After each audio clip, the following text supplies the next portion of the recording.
My little sister disappeared at a carnival.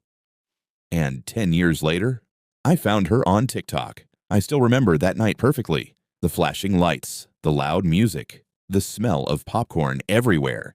Lily was only 6 years old. She kept begging me to win her one of those giant stuffed bears.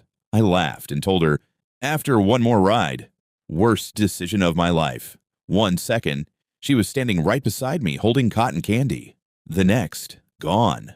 At first, I thought she was hiding, playing some little joke, but after a few minutes, my stomach dropped. My parents started screaming her name. Police rushed in. Security locked the exits. Search dogs covered the entire carnival. For weeks, her face was all over the news, but they never found her. It was like she vanished into thin air. And honestly, I blame myself every single day after that. My dad started drinking. My mom barely spoke anymore. Our house stopped feeling like a home. And me?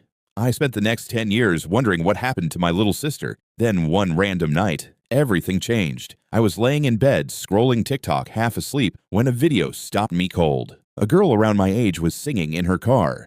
Normal video, normal girl, but something felt weird. Then I saw it. A tiny moon-shaped birthmark near her eyebrow. My heart literally stopped because Lily had the exact same birthmark. I leaned closer to my phone. No way. Then the girl laughed, and chills ran through my entire body. I knew that laugh. I hadn't heard it in 10 years, but I knew it instantly. I replayed the video again, and again, and again. I didn't sleep that night. The next morning, I grabbed my keys and drove 6 hours straight to the address linked in her profile. The entire drive, my hands wouldn't stop shaking. Part of me thought I was insane, but deep down, I already knew. I knocked on the door. A few seconds later, it opened. And the moment I saw her, I forgot how to breathe. Same eyes, same smile, just older. Lily? She looked confused.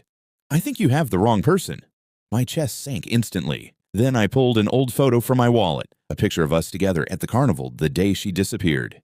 The second she saw it, her entire expression changed, because in the photo, she was holding a small stuffed rabbit. And quietly, she whispered, "I still have that bunny." At that moment, both of us started crying. Turns out, she had been kidnapped as a child by a woman who raised her under a different name her entire life. She never knew the truth. Everything she believed about her life was a lie. A few days later, the DNA test confirmed everything. After 10 years, my little sister finally came home. And the craziest part? If I had scrolled past that video 1 second faster, I probably never would have seen her again.